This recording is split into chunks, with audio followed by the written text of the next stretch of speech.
Hello out there, and thanks for watching. I'm David Hopper, Austin Bureau Chief of the music site 360degreesound.com, where we bring you music from all angles. For the last 6+ years, we at 360 have been providing our readers and viewers exclusive interviews with authors of new music-related books.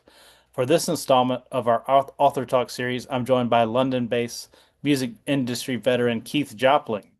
Keith has worked for Sony Music, Spotify, and EMI, as well as global music trade associations.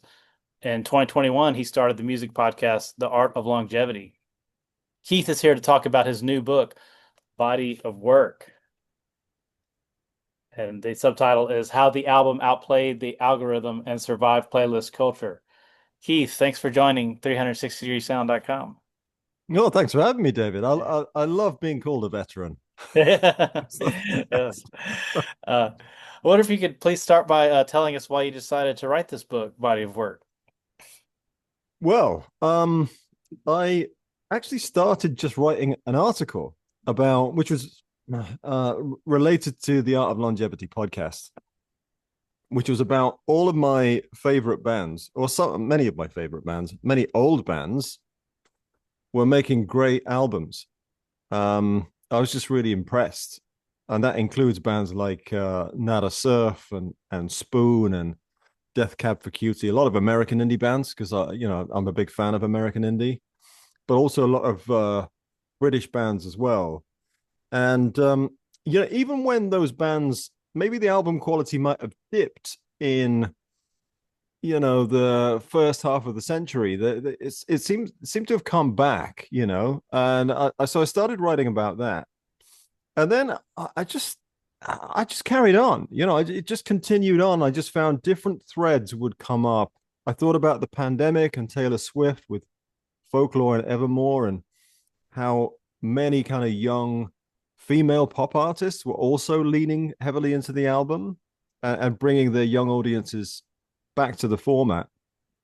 And then I just kept going, and one thing led to another. Like 3 months later, I had a book, or the origins of a book, and then just continued on from there. Mhm. Great.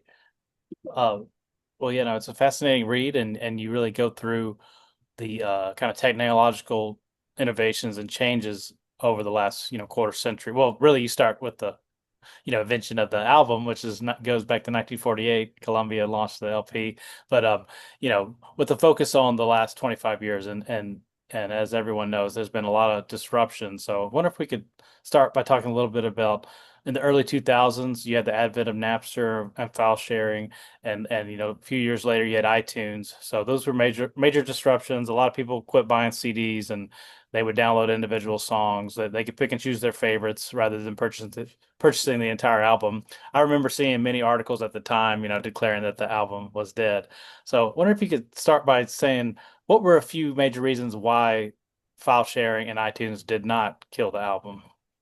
Yeah, yeah. I mean, I remember those articles well. Yeah, because I joined the music industry in the year 2000, just as Napster hit. And actually, my job was to report all of the industry data, all the sales figures, all the format trends, and all of that for the IFPI, the global trade body for the labels. And yeah, for the next 6 years, I just kind of reported the figures just going down and down and down. And yeah, it was kind of doomsday for a while, because when Napster came along, obviously it atomized uh, the entire catalog of music into like hundreds of millions of files, and people were just downloading largely singles. Obviously, you could download the album as well, but most people were just getting the singles. And so that was the first declared death of the album. And then, when iTunes came along, it was kind of strange because Steve Jobs kind of convinced the labels that the best way to tackle piracy was to sell single songs for 99 cents. Um, and that was sort of an industry sanctioned gutting of the album. So, and those two things had come along after many, many years of the CD kind of bloating the album, because it could hold twice as much data. Albums were getting longer, they had more filler.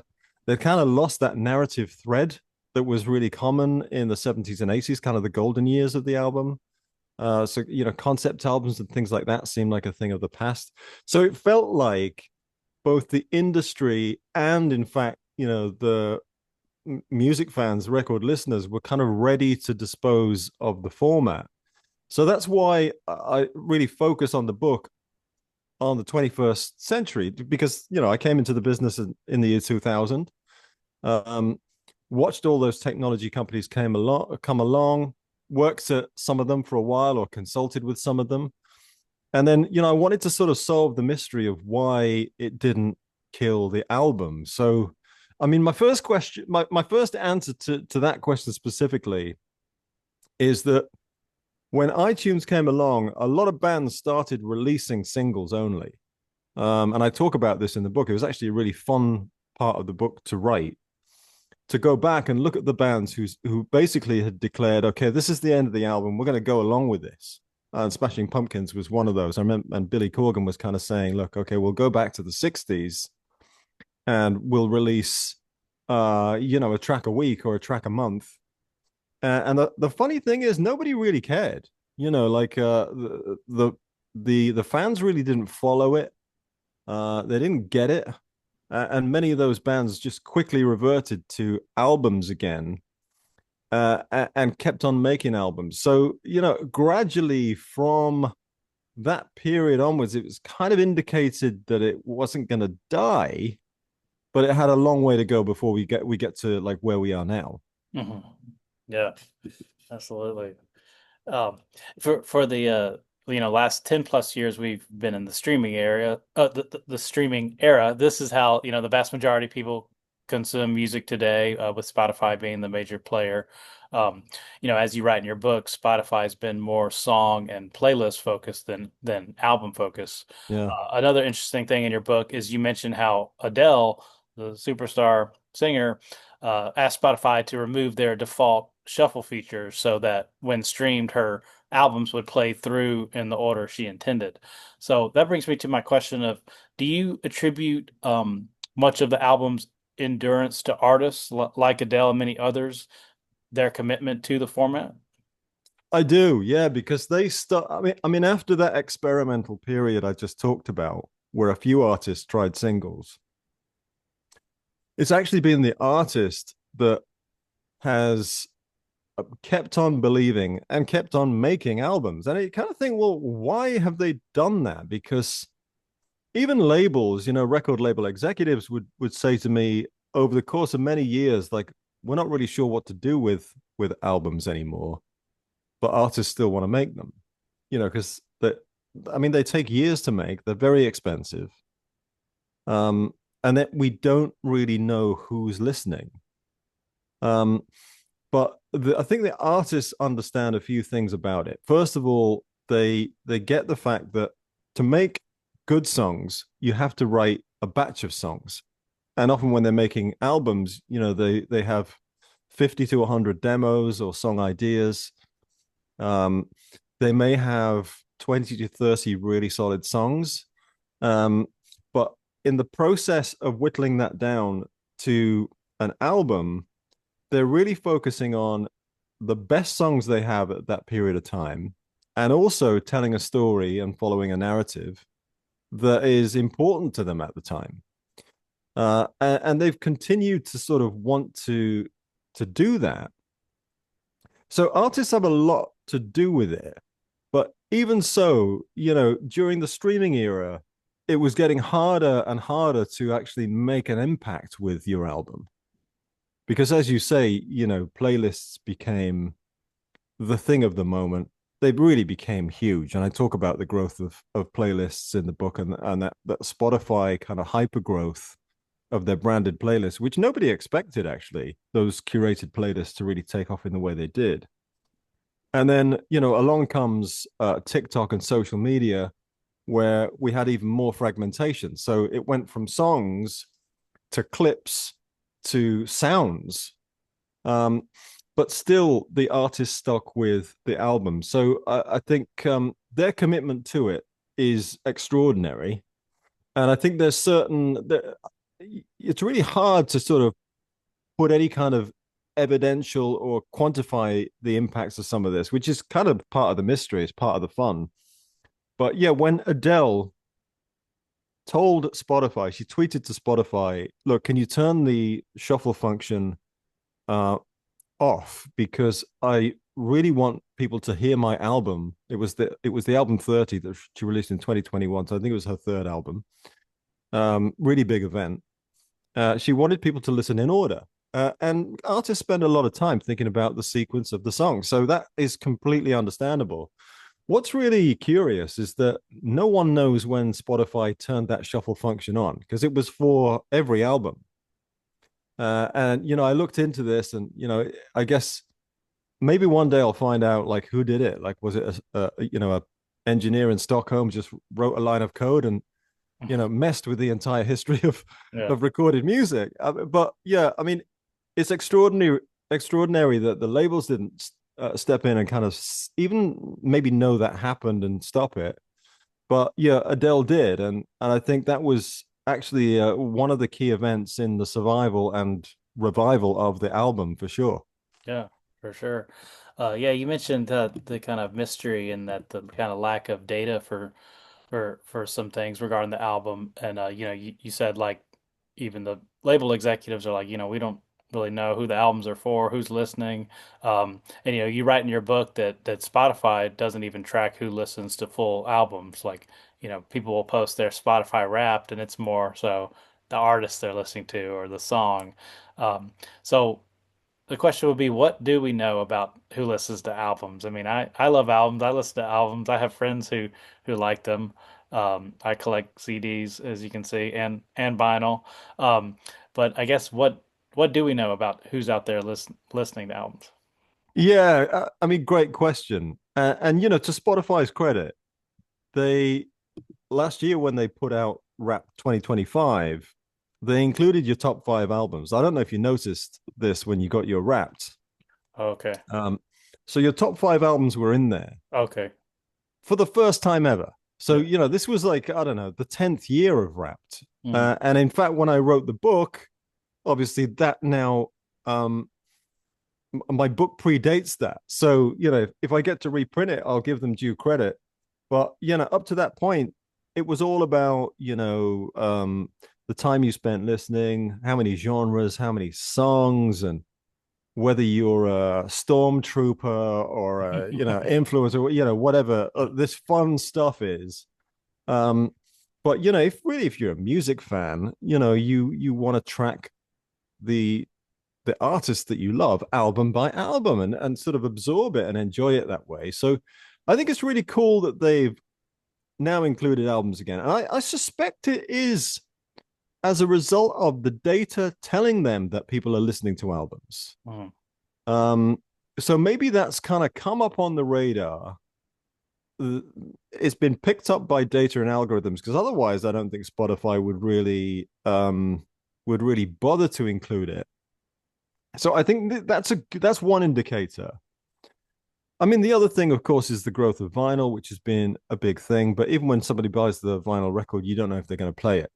And there's that famous stat that I think is Illuminate kind of official data point that for I think it's buyers under the age of 35, like 50% don't have a turntable, but they're buying albums. So people are buying albums as kind of collectibles and merch. So even then, we don't know if you've spent $30-$40 on an album, how much you're going to listen to it. And so it's down to surveys and things like that, which are just not good indicators of behavior.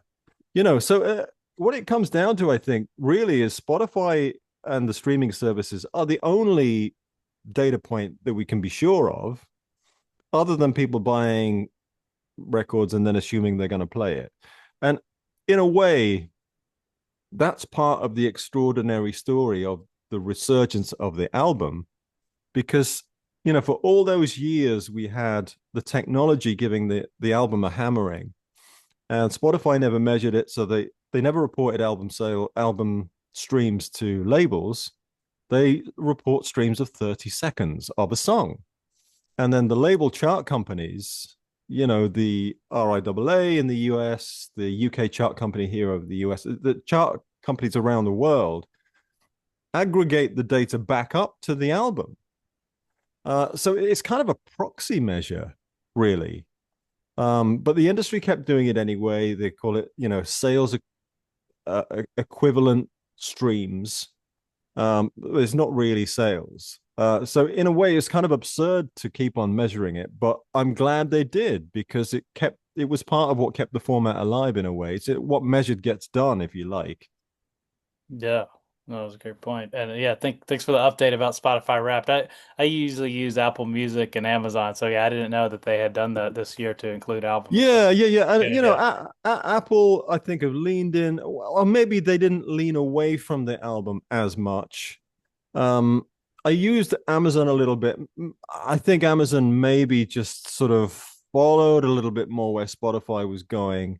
I actually like Cobuzz because the way they present their editorial uh, is very much album led, and all the new release material is album led. There's not a hint of algorithms, but it still seems to present you with really top quality albums by great artists. So I'd like to think it's coming back. I did see another initiative that Spotify put together for, I think it was like the best pop albums of the century. That's fairly new as well. So my hope is that people are listening more, and in recognizing that and leaning into it, Spotify will actually do more editorially to celebrate that because they tend to kind of follow user behavior rather than um, take editorial initiative on things if that makes sense. Yeah, interesting. Um, yeah, so often new albums get lost among, the thousands and thousands released. I think you said it's something like, 90,000 songs a day or uploaded to Spotify. It's so many. And uh so but as you write, albums probably won't be an event like they used to be, but, with people lining up outside record stores and that Yeah. anticipation for for the albums. But occasionally, big artists are able to generate anticipation, and of course, the big fans of each band will you know count down the days to their record release. But my question would be, what do you think artists and labels can do to generate more attention for their album releases? Yeah, I mean, I think a lot more than they've been doing, and I think they're coming round to it.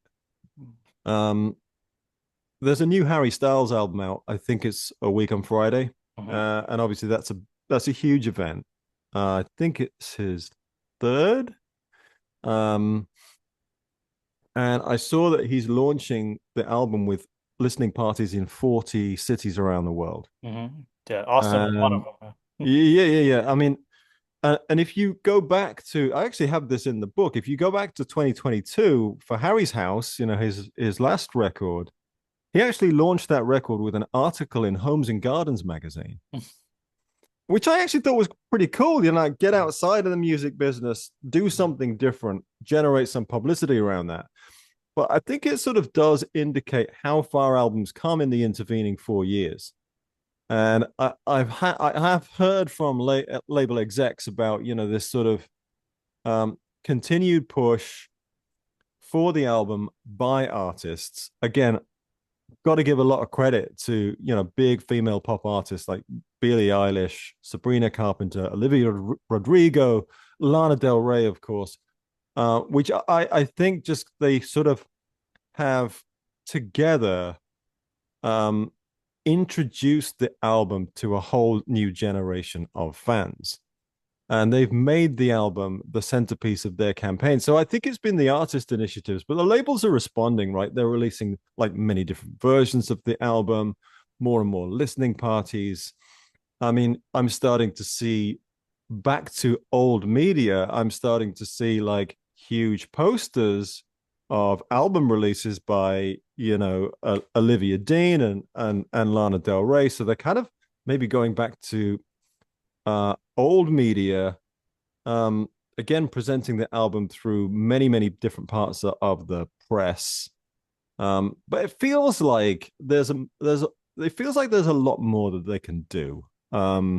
Get behind artists that are doing album anniversary tours. Um, I think they can lean into some of the amazing stuff that's going on with alternative formats like cassettes and even CD. Mhm. Um, Not just vinyl colorways, you know, immersive experiences, doing more with listening parties, doing more with making the album an event, as you say. We have Record Store Day coming up. That's a big one. In the UK, we have National Album Day, which happens in October, and the record business kind of gets behind that and has been doing that more and more. So, yeah, I think there's still a long way to go, but it's great to see so much activity come back around to the album. Again, I put so much of that down to the power of the artist. Hmm. Yeah. Uh, you write a lot about the vinyl revival in your book. That's really been going on for over probably 15, maybe 20 years now. With vinyl sales increasing each year, I think pretty much every Mm. year as far as from the Yeah, data yeah, I've seen. yeah. Yeah. It's still kind of a niche market, though. I think you write it's about what 8 to 10% of the music sale or not music sales, but the way people are consuming music. It's still vast majority Yeah. streaming, but it's definitely a big revenue source for the labels. So what if you could talk about the role of the vinyl revival in the album's persistence? Yeah, I mean, I don't think the album would be where it is today without the vinyl revival. Hmm. Um, and the biggest initiative that the industry's had behind that is probably Record Store Day, and just seeing actually more independent record stores open than have been closing, and people go back to record stores, young people going back to record stores, enjoying the kind of community side of it, having record stores that have got coffee shops and juice bars and things like that. Um, I think all of that really speaks to vinyl culture, and vinyl culture seems to be growing. And as younger people are buying vinyl, and eventually getting something to play it on, and particularly, as I said, with young female fans, it underpins the growth from here. Because as you say, 15 years of growth in the US, 18 straight years of growth in the UK. And there's been a lot of people asking, look, how much longer has it got? Because it is still essentially a niche format, even the niche has been getting bigger. But I think that youth getting into products again and collecting music again underpins that growth for like decades to come. So, I mean, again, I think the industry could do much more. I mean, think about this. If the vinyl business could network all those record stores together, if it had the same kind of data that Spotify and Apple have got on streaming, I mean, they could sell exponentially more vinyl, because they don't know anything about the customer coming in from one day to the next. They're just sort of selling them what happens to be there and what the customer's collecting. So there isn't any kind of systems. There isn't a lot of data. I think the labels of printing vinyl, and when it's sold out, they're kind of going, well, it's sold out. Rather than kind of really planning the demand in an optimal way. So there are things I think that the industry could do better. But one of the criticisms I make of the industry in the book is that sometimes the industry focuses on whatever the easiest route is to growth, and streaming was that for a long time. Digital was very profitable. The vinyl business is more complicated. It's got logistics to it. It has demand planning. You've got to make the product. You've got to ship it, and all of that is more complex. Um, so I think more innovation in that space would actually sell more vinyl, and I think the demand is there for it. So maybe that's going to take some time. Hmm. Yeah, interesting. Uh, yeah, I'd be interested to hear your take on the CD. There have been some reports that CD sales increased a little in recent years. I mean, this is of course after, you know, decades of steady decline. And I think some of that increase was due to the Taylor Swift CD releases, which she provided autographed CDs at record stores, and Yeah. I know the super fans buy, like you said, the different Yeah. Yeah. colorways and stuff. Of course, the CD is not as sexy as vinyl. It's less attractive and it's less of an experience and a ritual. However, I think the format has its advantages.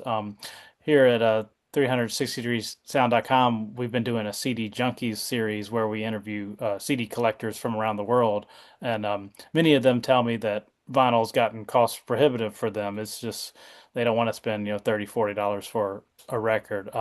They like that they Mm, can buy used CDs for very cheap. mm, One or $2 at a lot of thrift stores and charity shops in the UK. Uh, and of course, new CDs are gonna probably be half the cost of vinyl, but then again, there's plenty of people that would rather just stream and they see it as digital, so they don't see much mm. upside of the physical product. But for collectors, I think they think it has value. So I guess the question is, what are your thoughts on the CD format in 2026 and the role it has, if any, on the survival of the album? Yeah, I mean, look, I'm delighted that well, people are buying CDs again, especially when people tell me that, Gen Z are buying CDs again for the reasons you mentioned. So, I mean, you probably know more about it than I do because you're doing this season on it.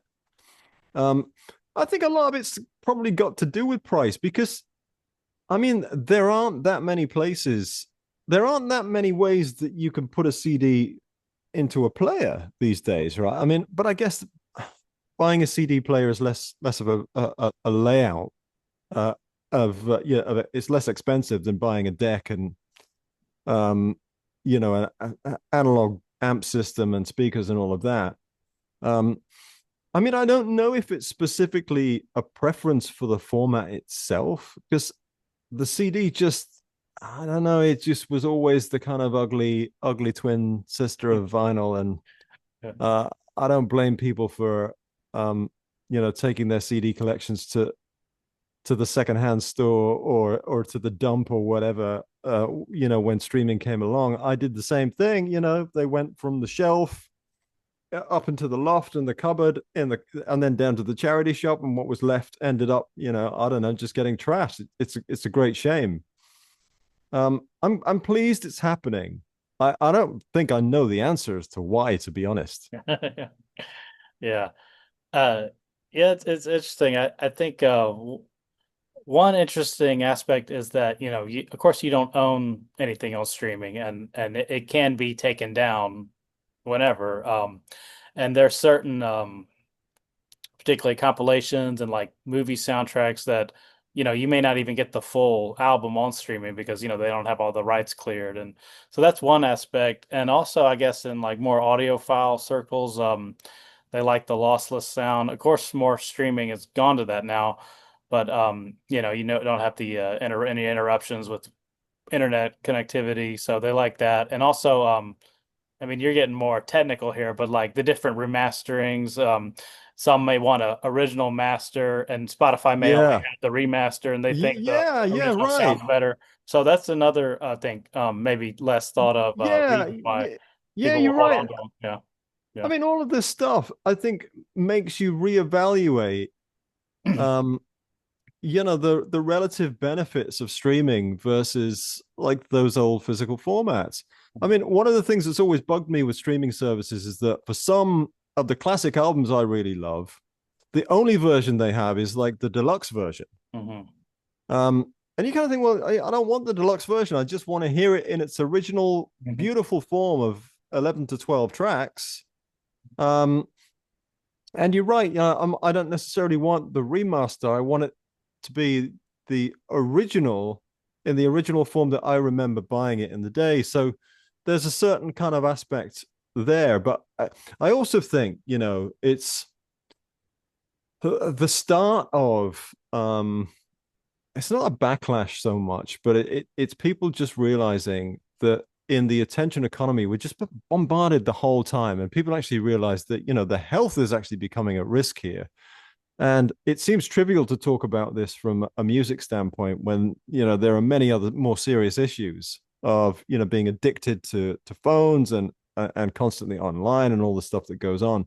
But actually, music is such a really important part of our lives that I think one of the things we've done with streaming in the streaming and social era is we've forgotten just what a great experience it is to make that choice, make that selection, and commit to one album from start to finish, and then repeatedly, because that's the way to really enjoy music. That's part of why the format was invented in the first place and part of why it's still here.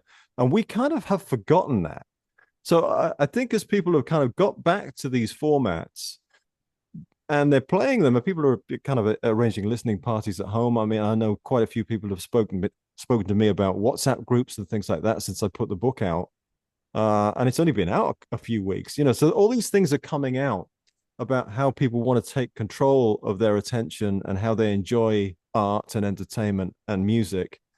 So I think we're right at the beginning of a really interesting revolution that's got people power behind it. It's got kind of got fan power behind it, and to see where this goes and how the industry responds. Absolutely. Uh, we got about 2 minutes left on Yes, this. yeah. If you want to just briefly, thank you again for doing this. Just talk about, and I encourage our readers and viewers, buy the book now. It's a fascinating read, body of work. Just kind of what would you, what do you hope to be the main takeaway? What's your hope for the book? Yeah, I mean, look, one of the things that I've heard from a few people, I mean, in at least in one case, the reader went out and bought a whole vinyl setup, turntable speakers, the lot, and have gone back to vinyl. But certainly in a few cases where people have read it and they're feeding back to me, they have gone back to their favorite albums and they've gone, right, you know what? I'm just going to put it on and listen and put the phone in another room and just see what that's like, remember what that's like again. So that to me is fantastic that people are reading it, enjoying it for what it is. You know, it's not a big book, it's meant to be a rapid read so you can get through it. It's got a lot of different themes in there, a little bit of anecdotal stuff, and a lot of industry insight. But I think if it just encourages people to go back to listening, I am absolutely delighted. Yeah, absolutely. I agree. Well, thank you again, Keith, for speaking with us. Again, everyone, make sure you pick up the book, Body of Work by Keith Jopling. And please stay tuned to 360sound.com, where we continue to bring you music from all angles. Thanks, everyone. Appreciate that, David. Thank Bye. you. Thank you. Cheers.